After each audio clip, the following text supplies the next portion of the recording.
Welcome back to our Hangman tutorial. This session is going to be a little different than the other ones because we're going to write some code that we're going to end up not using. But I want to take this opportunity to walk you through the process of writing code in a more traditional way to demonstrate how it's not perhaps the most efficient way to do it, so that in our next session we can write the code in a more object-oriented way.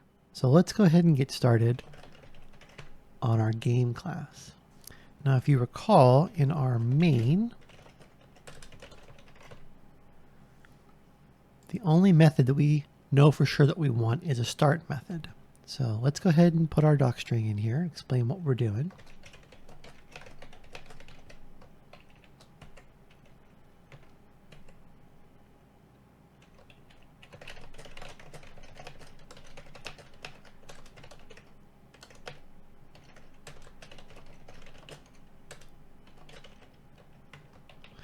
Remember how I said you can split this docstring into multiple lines? That's perfectly fine, especially if it's starting to get too long. And you may decide for your project that you want to put certain details in those docstrings. You want to have a specific format for them. That's a good thing to do. There is no set way to do that on the internet. Google, for example, has their own docstring formatting that they use, but there's no standard for it. So in Python classes, if you want to have a constructor, it's dunder and knit dunder. And typically you use the word self as the first entry in the list of arguments to refer to the class itself. So this is going to be what's called an instance of the class. So any references to self will be instance variables. They will exist for every instance of that object. And what's the game class going to need? Well, it's going to need a dictionary, right? We haven't created the dictionary class yet, but that's what we're doing, right? We're going to create code ahead of time based on how we want things to work. Begin with the end in mind. So we're going to need to import that dictionary, which doesn't exist yet. Okay, and we need to define this start method, which simply starts the game.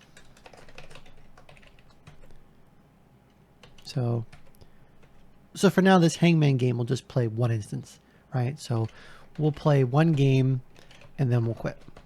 We may add features down the road, but it's important when you're writing the code the first time that you don't add too much at the beginning. Don't try to make it do everything. It's going to be an iterative process. So just write the code that you know you're going to need. You can always add on to it later.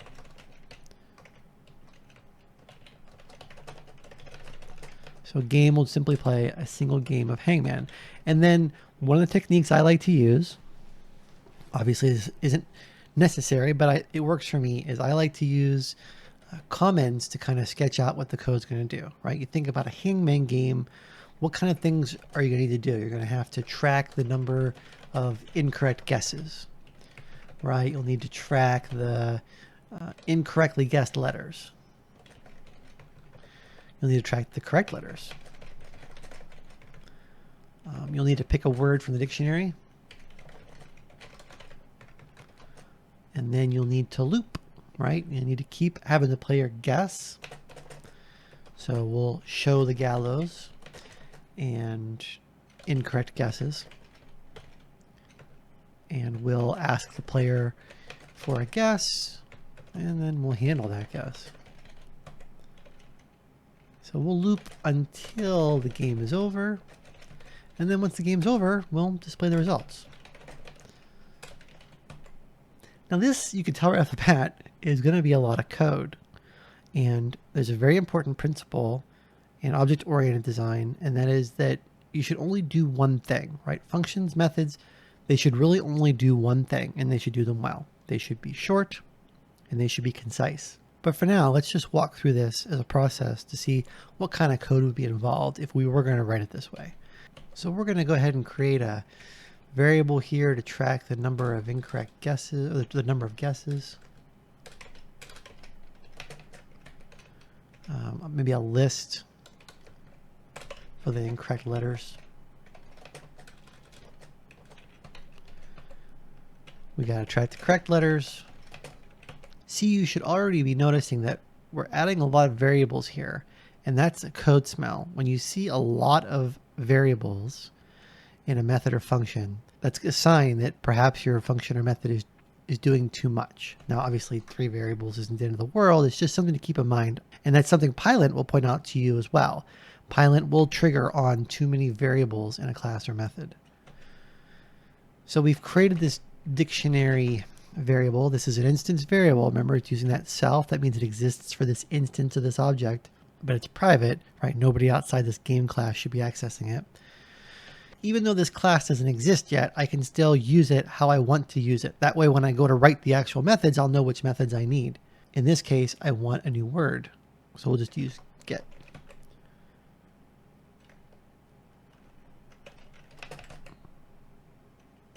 So I need to keep track of whether or not I have a result. Have I succeeded or have I failed? And we'll set that to none. And then we'll say while the result is not none, loop. Now, this is an important thing to remember when you're writing Python code. None is a special type, and you need to use is none or is not none when checking against it, right? You would not want to say while not result, because that is not the same thing as saying when while result is not none.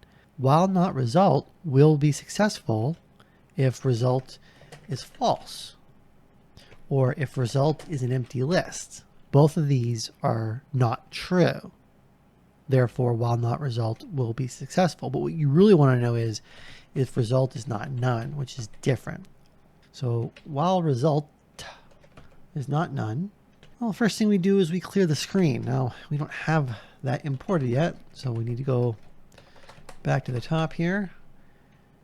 And from Hangman, import dictionary and screen. You can put multiple imports on the line like this. Remember, don't ever do that.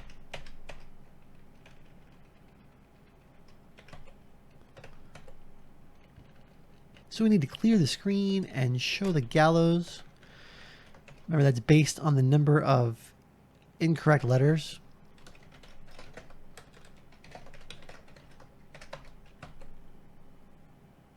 We'll also need to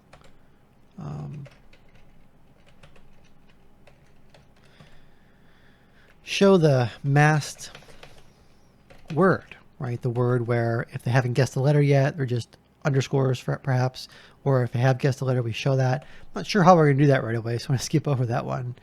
And then we want to show the incorrect guesses. I'm going to skip over that as well, since we're not going to be really doing that in this anyway, and it's a little bit complicated. So for now, just assume that you're code for that. To get input from the console in Python, you use input. So we can just say guess equals input. What is your guess? So we need to see if the guess was good or not, right? We're going to handle that guess. We're going to say if guess in Word. Now, in Python, when you're doing an in here, you know, when you're for guess in Word, this can be true of a letter in a string or an element in a list. Both of those work. So even though Word is a string, right, it is true that T is in string. So if guess in Word, so if they got it right, we need to add that to the correct letters.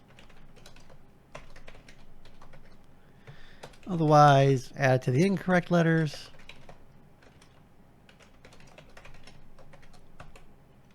Now we need to check to see if the game's over. You can see that this is starting to get really long, and this is not what we want. That would mean the result is false, they have failed, that should exit the loop. We also need to check to see if they succeeded. This is starting to get out of hand, and this really isn't an effective way to write your code anyway. In the next video, we're going to go ahead and write this game class using a more object-oriented method. But before we finish, I am going to go ahead and update the dictionary class so that it supports what we need, right? We're going to be able to get a word. So let's go over to our dictionary library. Now normally, right? You'd put any global variables at the top of your module and put the code below it. But because it's so long, I'm going to go ahead and put my code above it. That's fine since both my class and this global variable exist in the same scope. That won't cause any problems. But normally you would put your global variables at the top. So I'm going to go ahead and create a dictionary class. Got to add my doc string.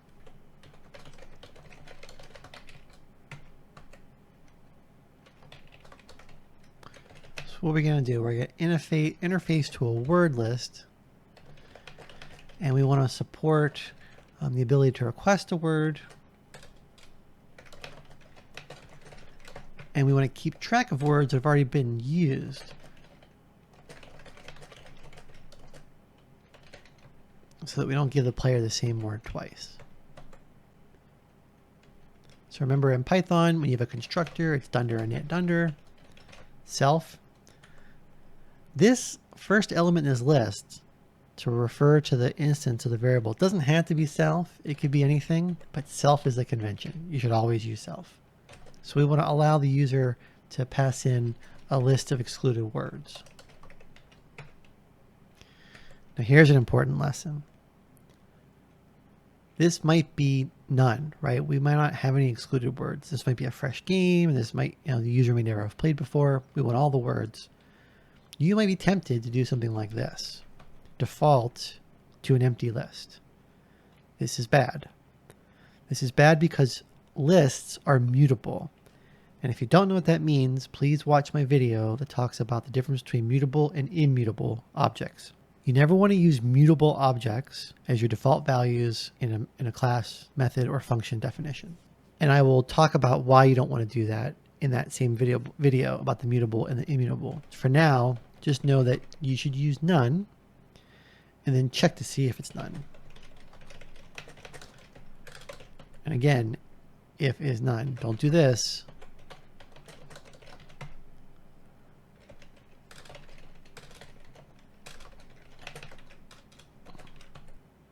Now we need to create a copy of the words list that doesn't include the excluded words. And if you have experience as a programmer, you're probably going to think that you're going to do something like this.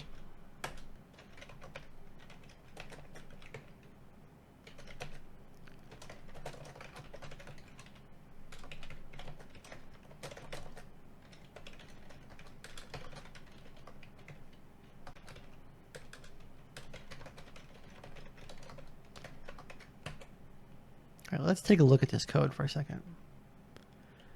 So I'm creating an empty list, a list of words. I'm going to iterate through all the entries in the global words list. And I'm going to say if it doesn't exist in my list of excluded words, go ahead and add it to my list of words. This is perfectly reasonable code and it will run fine. But in Python, this is not optimal. In Python, we want to use something called a list comprehension. Not only is it faster, it's much cleaner code too, but they can be a little tricky, and I definitely recommend you watch my video on list comprehensions. So for this example, we want this list comprehension to look like this.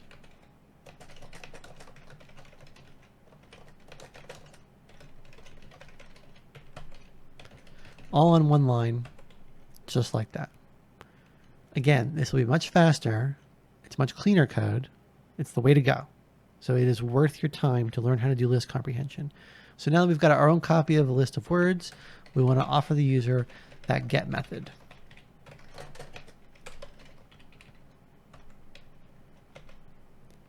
And there's multiple ways to do this. Initially, my thought was that we would just pick a random word and check to see if it was in the excluded words list. And if it was, just skip it. And if it wasn't, then use it and add that one to the excluded words list. The problem with that is, at some point, we're starting with 36,000 words, so it's, who's going to play 30,000 games of Hangman? But it would have the potential that you reach a point where if half the words have been used, you could be doing multiple checks to find a word that hasn't been used yet. And the more you play the game, the worse the problem that's going to become. It's just bad coding. It would make much more sense to just pull the word out of the list every time we use it. And Python has a way to pull specific elements out of the list called pop. So we can check the length of the words we have, make sure that one's available. And if not, do something about that.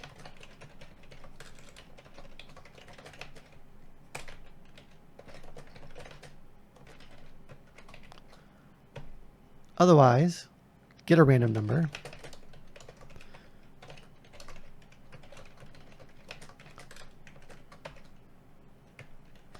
And pop that sucker out. So this takes care of both things for us, right? It will remove the word from the list and it'll return it to us. But notice I'm using this randint, which doesn't exist yet. So I need to go up here and include it. And this is an opportunity to see why using the interpreter as you write code can be very useful, because I can never remember if randint is inclusive or exclusive on the various bounds, right? Do I want to go from 0 to the length, or do I want to go 0 to 1 minus the length? And you can just fire up the interpreter.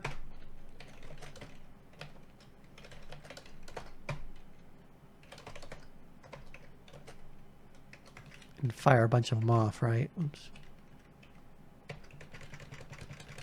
Right, and the fact that 0 and 1 both show up tells you that the bounds are inclusive of both ends. So you only want to go to the length of words minus 1.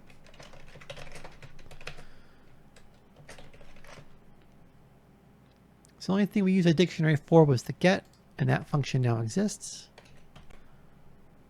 So this code should be good to go. But what's our next step? When we think we're done with writing it, run Pylint against it.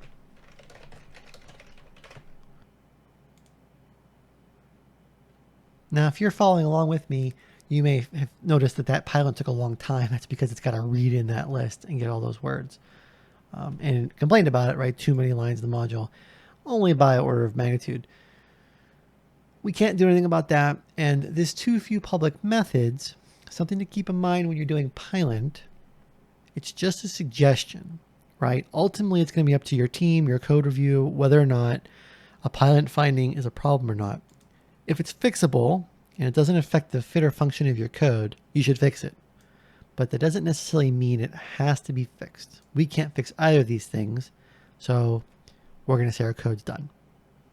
One last thing I want to do with this dictionary before I forget is I want to make it available at the Hangman level, right? I don't want to have to say from Hangman dictionary import dictionary. I just want to say from Hangman import dictionary. So I want to include it in my init py file.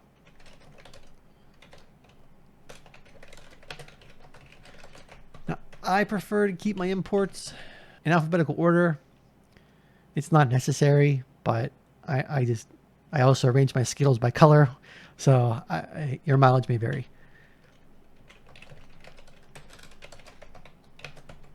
Anytime you modify this, especially if it's something you've already checked, make sure you check it again. It's very easy to introduce errors. 10 out of 10, we're still good on that. Okay, so in our next video, we will continue with the game class, and we'll write it correctly that time. But I think this was a valuable exercise in why you don't necessarily want to write your code in such a linear fashion.